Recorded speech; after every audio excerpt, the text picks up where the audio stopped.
Let's get real. Most people are too afraid to tell you to your face that they don't like you. Instead, they hide behind fake smiles, hollow compliments, and forced politeness. I've been there too, thinking someone was a friend, only to find out they were secretly hoping for my downfall. It's brutal, but here's the truth.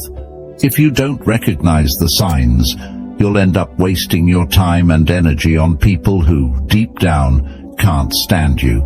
So, let's cut through the BS and talk about the signs that someone dislikes you, but is hiding it. You might not like what you hear, but it's better to face the truth than live in denial. 1. They're always joking about your flaws. We all know that one person who loves to joke, especially when the joke is on you. They'll pick at your quirks, your mistakes, your little imperfections, and they do it with a smile, saying, "I'm just messing with you." It seems harmless at first, but let's not kid ourselves. These jokes are often more than just playful banter. They're calculated digs, cleverly disguised as humor, meant to chip away at your self-esteem bit by bit. I remember a time when I was close to someone who seemed to always have something to say about me. How I dressed, the way I spoke, even the projects I was working on. At first, I laughed it off, thinking it was all in good fun. But as time went on, I noticed a pattern. The jokes were always aimed at my perceived weaknesses, never at my strengths. It wasn't long before I started second-guessing myself, wondering if maybe I was the problem, if maybe these flaws were as glaring as they made them out to be. Here's where the controversy kicks in. People who consistently joke about your flaws aren't doing it out of affection. They're testing the waters to see how much disrespect you'll take. It's a subtle form of manipulation, a way for them to assert dominance while keeping you in your place. They're telling you, in no uncertain terms, that you're beneath them. And the most insidious part? They get away with it, because we've been conditioned to believe that if we can't take a joke, we're the ones with the problem. But let's flip that script. I'm here to tell you that there's nothing wrong with standing up for yourself when a joke crosses the line. In fact, it's essential. You deserve to be around people who lift you up, not those who knock you down just to get a cheap laugh. True friends don't need to point out your flaws to feel better about themselves. They celebrate your strengths and help you work through your weaknesses without making you the butt of the joke. I've seen it happen time and again. People who let these kinds of jokes slide, thinking it's easier to keep the peace than to make waves. But here's the deep truth. Allowing others to disrespect you, even in jest, is a slippery slope. It starts with small comments, but over time, those jokes can wear you down, making you question your worth. And the more you allow it, the more they'll push, until you're left doubting yourself, all because you didn't want to seem too sensitive. I had to learn this the hard way. I realized that by laughing along, I was giving them permission to keep going. I was complicit in my own disrespect. It wasn't until I started pushing back, setting boundaries, that I noticed a shift, not just in how they treated me, but in how I saw myself. I stopped letting their words define me and started owning my narrative. So here's my advice. The next time someone makes a joke at your expense, don't just laugh it off. Ask yourself, is this really funny, or is there something more going on here? And if the answer is the latter, don't be afraid to call them out. It might be uncomfortable, it might even end the friendship, but your self-respect is worth far more than someone's misguided sense of humor. In the end, life's too short to surround yourself with people who can't see your value.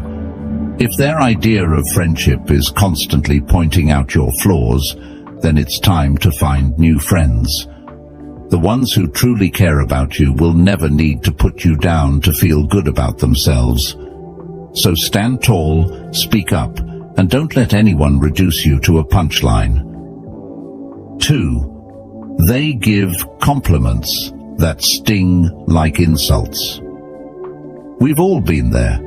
Someone gives you a compliment, but instead of feeling good, you're left with a bitter aftertaste, like you've just been slapped with a velvet glove. It's the kind of compliment that makes you pause and think, wait, was that a compliment or an insult? And here's the harsh reality. Often, it's a bit of both. These backhanded compliments are a subtle, almost sneaky way for people to undermine you while pretending to be kind. I remember a time when I was working on a big project that I was incredibly proud of. After putting in countless hours of hard work, I finally shared it with a group of colleagues. One of them, someone I thought was a supporter, said with a smile, "Wow, this is actually pretty good for someone like you." I stood there, stunned.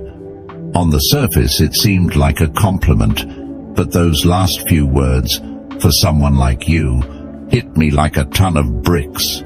What did that even mean? Was I not supposed to be capable of doing good work? And that's the controversy here. These so-called compliments are laced with a hidden agenda. They're not meant to uplift you, they're designed to keep you in your place. It's a power play, a way for the person giving the compliment to assert their superiority while making you doubt your own abilities. They're saying, "I see you trying, but you'll never be as good as me." It's toxic, but it's wrapped up in such a pretty package that you almost miss the poison inside. Let's be real. People who give backhanded compliments are often insecure themselves. They see your potential, your strengths, and it scares them. So, they use these sly little digs to keep you second-guessing yourself, to make sure you don't rise too high. It's like they're patting you on the back while holding you down with the other hand. And here's where it gets even more controversial. We've all done it at some point. Maybe not intentionally, but we've all let our insecurities slip out in the form of a compliment that's meant to remind someone else of their place. But here's the deep message. You don't have to accept this disguised hostility. You have the power to reject it, to see it for what it really is, a reflection of their own insecurities, not a measure of your worth.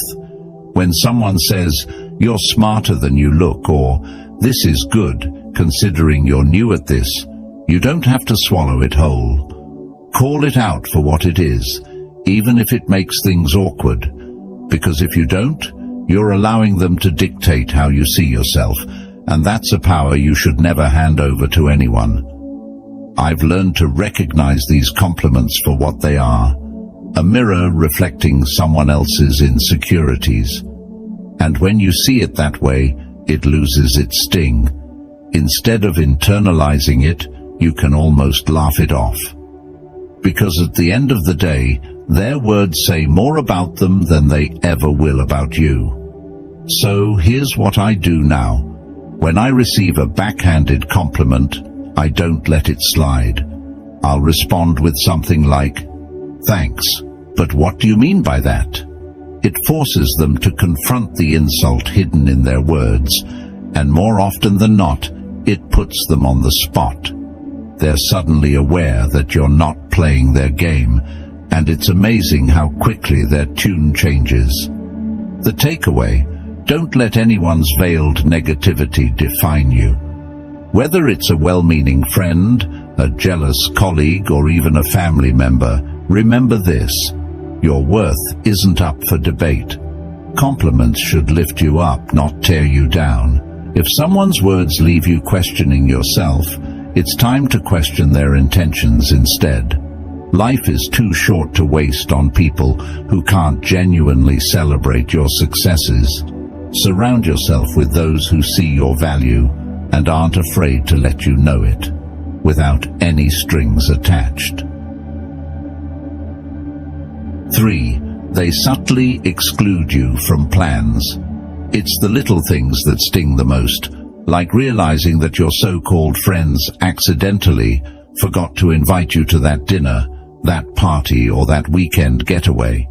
They'll swear it was an oversight, that it was a last-minute thing, or worse, they'll assume you were too busy anyway. But let's be real, these aren't accidents.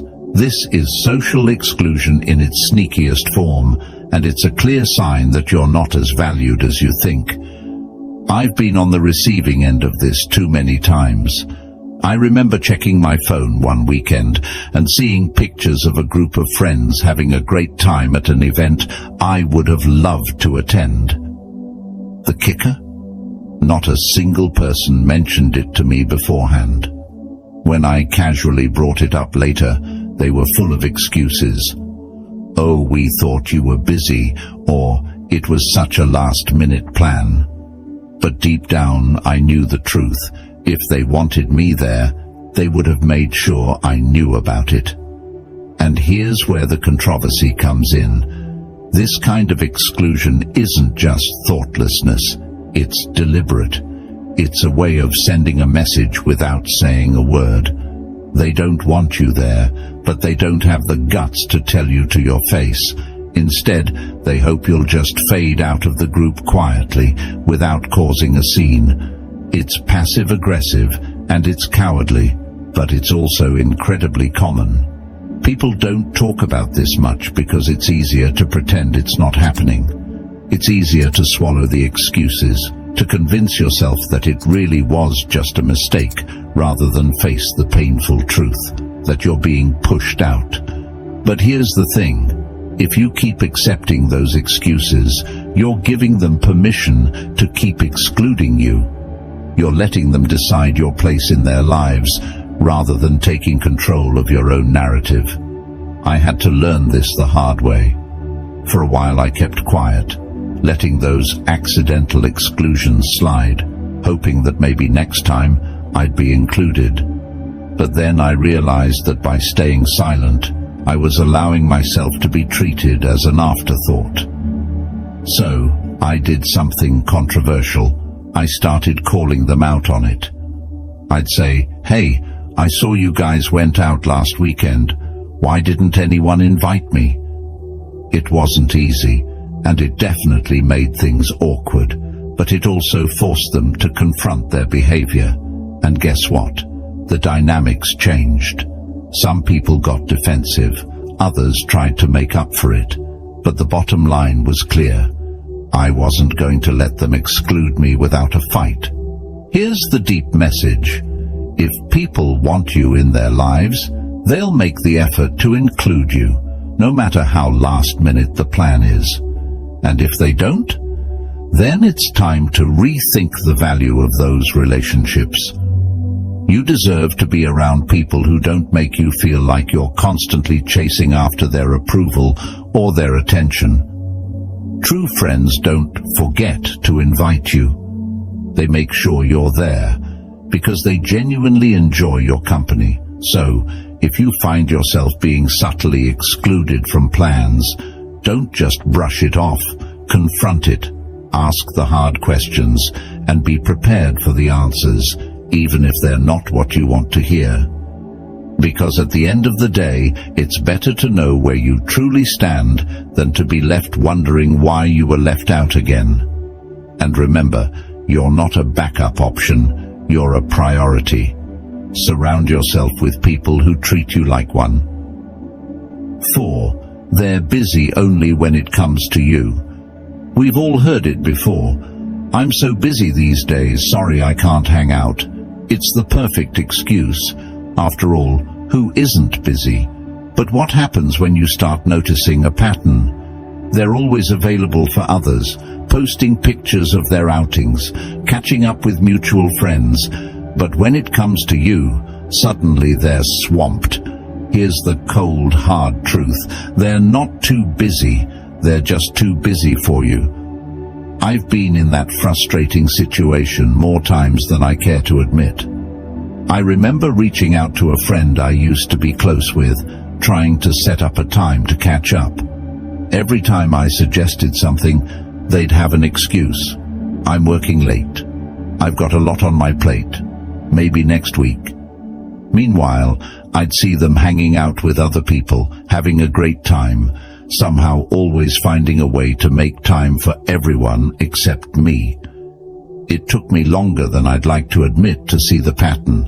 The message they were sending was loud and clear. I wasn't a priority in their life anymore. Here's where the controversy comes in. We've been conditioned to accept busy as a valid reason to be pushed aside. But let's be honest, people make time for what and who they care about. If they're constantly busy when it comes to you, it's not about their schedule, it's about their priorities. And that's a hard pill to swallow because it forces you to confront the reality that you might not be as important to them as they are to you. The harsh reality is that busy is often a polite way of saying, I don't want to spend time with you. It's easier for them to blame it on their schedule than to admit that they're choosing not to include you in their life. It's a passive-aggressive way of keeping you at arm's length without having to deal with the confrontation that would come with telling you the truth. They want to keep you on the hook, just in case, without actually investing in the relationship. I've been on both sides of this. There were times when I was the one making excuses because I didn't know how to tell someone that I'd outgrown the friendship, but being on the receiving end taught me a valuable lesson. It's better to be honest, even if it's uncomfortable, than to string someone along with excuses. When I finally called out my friend on always being busy, the conversation was awkward, but it was necessary. It gave me the clarity I needed to move on and invest my time and energy in relationships where I was valued. And here's the deep message: your time is precious, and so is your energy. Don't waste it on people who can't be bothered to make time for you. If someone is constantly too busy for you, it's time to reassess the relationship.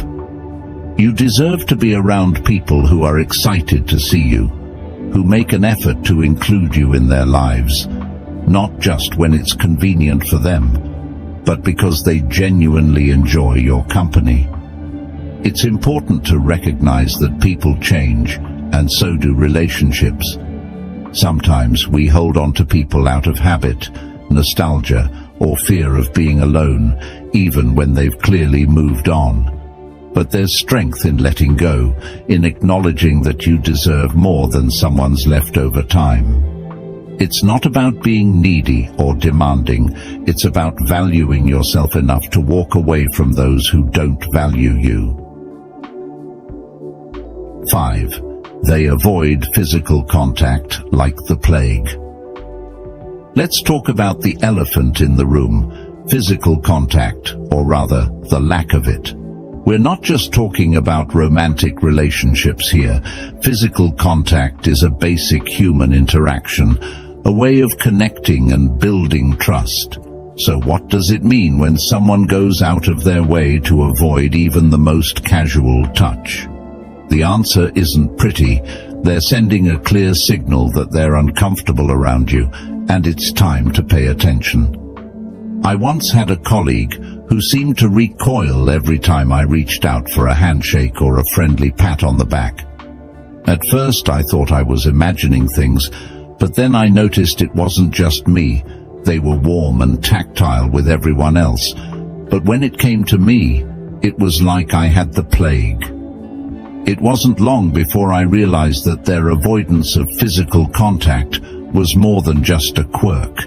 It was a deliberate effort to keep me at a distance. Here's the controversial part. Physical contact is a natural part of human interaction, and when someone consistently avoids it, they're communicating a lack of comfort or connection. Sure, some people just aren't touchy-feely, and that's okay. But when it's selective, when they're fine hugging others but stiffen up around you, it's a red flag that something's off. They might not dislike you enough to say it outright, but their body language is doing all the talking.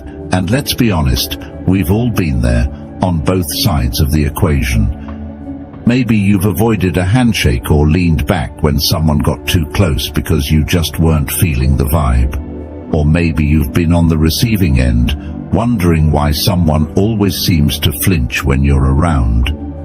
It's uncomfortable, it's awkward, and it's often a sign that the relationship isn't as strong as you'd like to think. But here's the deeper truth. Physical contact is a fundamental part of human connection. It's how we show trust, warmth, and empathy. When someone avoids it with you, they're not just avoiding touch, they're avoiding closeness, intimacy, and vulnerability. They're keeping you at arm's length, literally and figuratively, and that's a clear indication that there's an underlying issue in the relationship. I've learned to pay attention to these cues, even when it's hard to admit what they mean. There was a time when I ignored the signs, convincing myself that someone's reluctance to get close was just a personality trait. But the more I reflected on it, the more I realized that it was about me and our relationship. When I finally confronted the situation, it led to some tough conversations and, in some cases, the end of the relationship. But it also freed me from the frustration of wondering why things felt off. So, here's the deep message. Don't ignore the signs when someone avoids physical contact with you. It's more than just a preference. It's a statement about their level of comfort and connection with you. If you notice this pattern, don't be afraid to address it. It might lead to a deeper understanding, or it might reveal that the relationship isn't as solid as you thought. Either way, it's better to confront the truth than to live in denial. And remember, you deserve relationships where physical contact isn't something to be avoided, but something that happens naturally and comfortably. Whether it's a friendly hug, a handshake, or just sitting close without feeling awkward, these small gestures build trust and connection.